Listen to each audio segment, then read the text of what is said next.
Okay, thank you. Okay, yeah, like you just finished one fantastic presentation, this presenting. So like we're talking about some detailed problem. So maybe not that fancy, but some like real problem we are facing and our daily jobs and what are we the solution, something like that. So yeah, the same as the title, like the problem is problem in open data is not data but operations. Like that's how, and also one solution came from our Rails team. Yes, so who we are, I guess everybody already know us, and you know this is me, like the red guy. So please remember me. I'm red, and and actually two of our members cannot come to the FOSS4G this time because one of member is a Syrian people, and he is a refugee, and he come to our work with us, but finally like his visa cannot pass. So I'm the only guy to show the like topic here, and yeah, we are Ricalia. We are a small team based on Japan. And what we are working for since like 5 years, we are working for the Platon project. Platon project is one of the world's biggest and most comprehensive 3D city open data project. And I have like website here. You can easily to see. Okay, okay, okay, okay, okay. Okay, sorry. Yeah, like I'm not sure like a lot of guys know Platon project, but you can see like it's a Platon project. It have more than like 250 3D data, open data in Japan from Japan government. And like we support them to manage all the data from 3D city JMLs to 3D tiles. And then we make a view for this project. So you can easily see all the data here, and you can even like drag and drop, like to select the data to check all the data set there. So that's one project mainly we did here, and it's launched in 2020 by the government. And we also manage all the data. So basically, like several companies make the data based on the CityGML and save all the data in our system like this way. You can see there are kind of interface, and like people upload to the CityGML and then convert to 3D tiles. And then like they also try to use our like some plugin to manage the data and make it sure the quality is okay or not. Okay. So we were inside Platon for years, but our team, we realized that we didn't understand the border, what the Japan's open data world looks like. So we think, oh, it's maybe need to do a quick research, know more detail about how even we are a Japan company, but we don't know how the Japan's open data looks like. Okay, so the Japan's open data looks like complete already, and at the first glance, of course. You can see we have many websites, data catalog, something. 47 prefecture category, which means every province level, government has its own open data, data catalog website. And the e-state is Japan's government website, which shares the whole data from the government, like the population, the price, anything. And also you can see the Tokyo open data, and some Yamaguchi ken is one ken open data, and something. I can quickly share what it looks like actually. So you can see this is Yamaguchi ken open data catalog, and it have 743 data set and 40 category, of course. It have a lot of data, quite interesting. For example, recently we have a bear accident there, so people always check where the bear is. show there and maybe prepare something there. So that's one. And one interesting project is also like I live in Japan, and this is a small, quite a small city. It's called Abiko. Even for a small city, it has its own like open data platform. You can see they list out all the open data there. It's most of them are like a GIS data.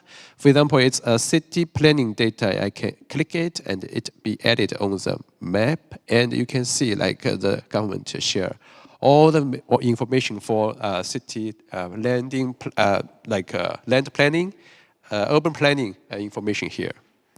It's quite cool actually. And yeah, looks fun, but the reality is very different. The more we research, the more we find there are some problem there. For example, it's very traditional problem. It happens everywhere is because this whole data catalog, open data catalog project is upside down structure. For example, the nation government, the national Congress lawmaker makes the law. So the law is made from the 2016. It's called like a basic act on the advancement of public and private sector data utilization. It's a law name. And then after the law has been made, the center government, like a digital agency and also the MIC, they push that law to very detail, like the standard municipal open data set and also how use what kind of technology. Then they push the local government to, like make this everything come true, because the responsibility to create the open data catalog is local government's responsibility, okay? But like you can imagine the local government, they are a lot of older guy there, and they are not have any, like not much knowledge about engineer knowledge, technical knowledge. Then the problem happen. And also they hopefully the normal citizen or the third part private company can use that part of data. So it's a whole upside down like structure happening here. And this is, of course, this story, it's all Japanese, but it's the way, it's definition of what's the standardized municipal open data set looks like. You can see, for example, it defines what the open data should be looks like. For example, the 7 is open Wi-Fi list, and the 8 is AED location, and also the 10 is hospital location. Something like that. And also all the schema definition here, like it makes the schema definition. And it's more crazy because like the central government also gave some suggestion. Hope the local government can fund like this open data package, which is some company made for the like a local government. It's a Docker image on the GitHub, and which making things interesting is like everything is use CCAN as CCAN is a big data catalog website. So the CCAN is a place, and also you can see the dashboard and MySQL and WordPress. So like central government hope local government can host or deploy their catalog by themselves and use the CCAN and the WordPress or something like that and the database. But like for local government, how can they do that? They don't have people, they don't have money. So of course we have some problem like for this data, no life cycle. It's always one-time publication, and the data will become outdated soon, and no maintain ownership for sure, and also facing the like legacy system problem, always paperwork, and also there, no API, no versioning, and no resource, of course. And in Japan's government, people will switch to different department 3 years. So which means once 3 years, we are changed to another department. So which means the later coming guy will not know what is this guy doing, like how to take over the project. It's always a gap happening there. So, which make the open data project become very difficult to maintain. Yes, so as a quick summary, the Japan's open data is published but not operated. That's the idea. So like our team, which the real SIMS team, tried to find some solution, and we built like headless SIM system to help the government to solve this kind of problem. And we have some inspiration from the front-end engineer always use headless CMS idea, and we found that can also solve maybe somehow help to solve the problem. So we built the CMS idea. For example, the one key feature of the CMS is try to turning the files into structured data. So we allow user to create a model, and the user can put and drag and drop and define the field. For example, you can see here, one field is a number, one field is text, one field is a data set. So then we can change the data file into structured data. And we also support like cooperative editing. Like we have a raw system, like different members can join, and they can work for one same model at the same time. And then we also publish, you use automatically generate the API. So do we have time? Yeah, we have time. So for example, I can give a quick introduction. For example, this is our service. We can create a new model. For example, it's called Auckland trip. And I can create I can create like 4 field, has like a text, its name, image, description, and location. I can create add more content item. For example, the name is AUT, or like a description, or I want an image. Okay, get the image there, a description, and let's try to find the AUT here. Is it possible? Okay, fine. It's there. Oh yeah, it's AUT. So I can mark the AUT and save and publish. And then automatically the endpoint, you can fetch all the file data there. And then if we want to use that data immediately, we just can change it to GeoJSON. For example, just .geojson, and it will automatically convert to GeoJSON. I can copy the endpoint. Let me copy the endpoint, and then we can use that data in any visualizer tools. For example, we use our company's solution. I add the data here and V here. Then you can see the data is be added here. Okay, so we use the kind of automatically generate the API way to solve the problem. And also, we support download the CSV, JSON, GeoJSON, and the schema. Okay, and we also support the integration system, allow user to develop their own service to fetch the data and do some cleaning or something, and then convert to other format, and then write back to the system. So it's integration system. And of course, when we do more, we also somehow hit its nature boundary. And the CMS is excellent for light operation, but it was never designed for heavy data asset. So we have tried, for example, in our data asset, we even create asset preview to preview the 3D tiles on the asset preview.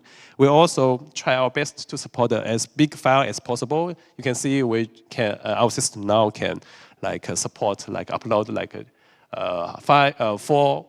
400 GB size to the system. But as I said, it's a CMS is light system. It's not designed for the heavy data asset. So what's the next step for our team is we will considering to think about to develop a more DAS system which can support what the CMS cannot, which is large-scale data versioning, complete lineage tracking, data lake storage, and heavy ETL pipeline or something, and also Airflow-like automatically workflows, something like that. That's our next step. So basically, my topic is focused on the problem we work and figure out solve the Japan's open data problem, and one solution is the CMS. But we found also if we want to do more support the heavy asset, it needs a DAS system. So the point is from files to operations. So that's it. Thank you. That's it.